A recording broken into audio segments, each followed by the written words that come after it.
धन्यवाद अध्यक्ष जी, आपने इस मुद्दे पर मुझे बात रखने को कहा और मैं दिल्ली सरकार का भी आभार व्यक्त करती हूं दिल्ली और देश के लोगों की ओर से कि आज ऐसे समय पर जब सबसे ज्यादा इस सदन की जरूरत महसूस की जा रही थी, ऐसे समय में दिल्ली सरकार ने इस सदन बनाने का फैसला किया और आज जबान हमारी होगी, शब्द जो है हमारे होंगे, लेकिन जो दर्द है वो दिल्ली और देश के लोगों का होगा।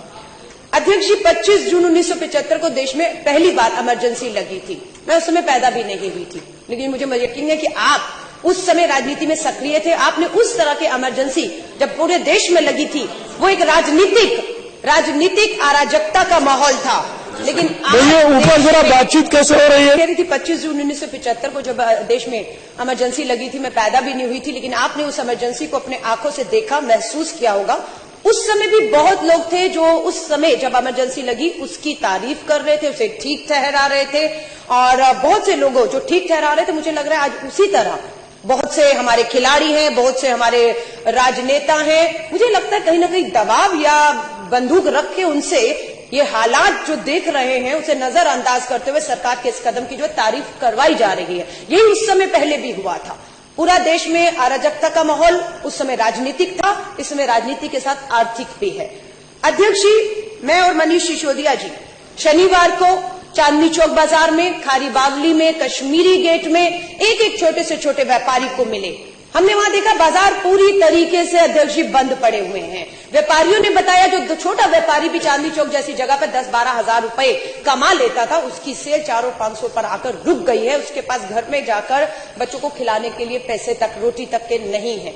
लंबी लंबी लाइनें लगी हुई हैं। अध्यक्ष जी, मैं एक चीज के ऊपर ध्यान दिलवाना चाहती हूँ, 2-3 चीजें हैं। नरेंद्र मोदी जी देश के प्रधानमंत्री ने 8 तारीख की रात को 8:17 के ऊपर सारे टीवी चैनल पे लाइव आए और हमें लगा कि पता नहीं क्या हो गया। पहला शब्द था काले धन से लड़ना चाहते। पूरे देश में खुशी थी, मुझे भी वो शब्द सुनकर बहुत खुशी महसूस हुई कि प्रधानमंत्री 2.5 साल बाद शायद अपना कमिटमेंट पूरा करने जा रहे हैं और ये बिल्कुल देश काले धन से लड़ना चाहता है। लेकिन जैसे जैसे उन्होंने अपनी बात को आगे बढ़ाया तो हमारे पांव के नीचे से जमीन हट गई, क्योंकि हम जमीन के लोग हैं और हमें मालूम था कि ये जो फरमान जारी किया जा रहा है उसके बाद देश और दिल्ली के अंदर हालात क्या होने वाले हैं। अध्यक्ष जी, सबसे बड़ा मजाक उन्होंने तब किया जब 8 तारीख की रात को वो तुगलकी फरमान जारी करते कि 500 और 100 के नोटों पर पाबंदी लगा देते हैं और 9 तारीख की सुबह हवाई जहाज लेकर जापान रवाना हो जाते हैं विदेशी दौरे पर। और वहां जाकर जो भारतीय कम्युनिटी है उसमें बहुत ठाके लगाकर, तालियां बजा बजा कर जिक्र करते हैं उस बूढ़ी मां का जो कहीं वृद्धाश्रम में पड़ी हुई है।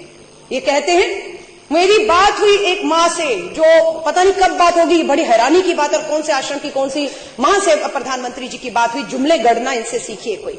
उन्होंने कहा वहां पर जापान की हमारी इंडियन कम्युनिटी के सामने कि मुझे एक मां ने बहुत आशीर्वाद दिया। उन्होंने कहा कि मेरे बेटा बहू मुझे वृद्धाश्रम में छोड़ गए थे, लेकिन अब मुझे उनको मेरी याद आ रही है और मेरे बैंक में 2.5 लाख रुपया जमा हो गया है। वो मां कहाँ है, वो कौन सा आश्रम है, कब बात हो गई प्रधानमंत्री जी से जिसका जिक्र वो जापान में जाकर कर रहे थे, ठाके लगा रहे थे।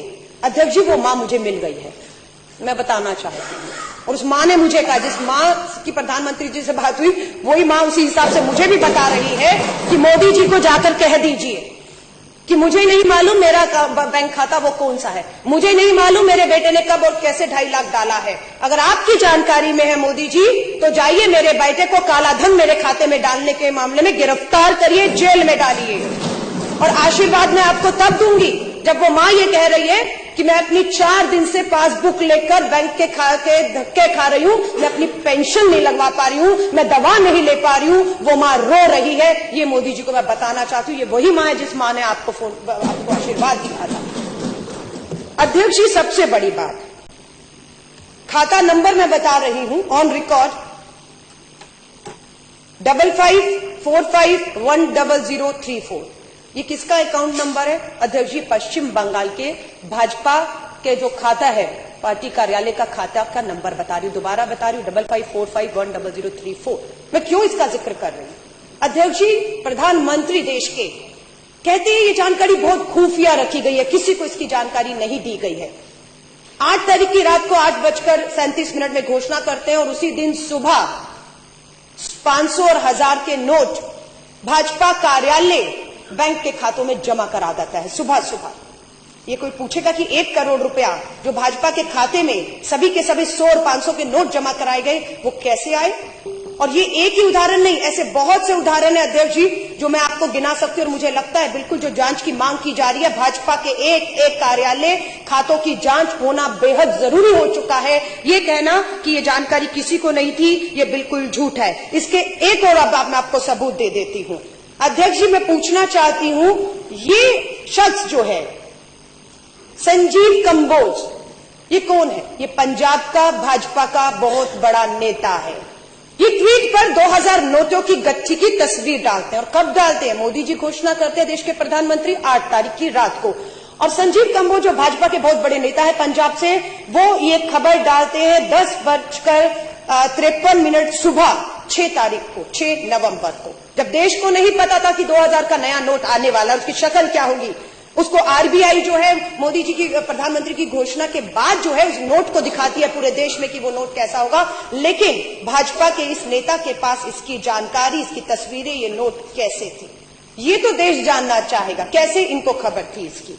लेकिन इसका जवाब भाजपा का कोई नेता देने को तैयार नहीं है। उल्टा राष्ट्रवाद और देशभक्ति के नाम पर जिस तरह से निर्दोषों को मैं कहूंगी, क्योंकि चीफ जस्टिस ऑफ इंडिया के भी पूर्व चीफ जस्टिस ने भी कहा है कि जिनको फेक इनकाउंटर में मारा गया है उनका दोष कभी साबित ही नहीं हुआ, वो अभी अंडर ट्रायल थे। तो देशभक्ति के नाम पर, राष्ट्रवाद के नाम पर, आतंकवाद के नाम पर जिस तरह से निर्दोषों को फेक इनकाउंटर का शिकार बनाया जा रहा है, ठीक उसी तरह देशभक्ति राष्ट्रवाद के नाम पर, काले धन के नाम पर निर्दोषों को, 125 करोड़ की गरीब मजदूर आम आदमी किसानों को लाकर इन्होंने जो है वो सड़क पे खड़ा कर दिया है।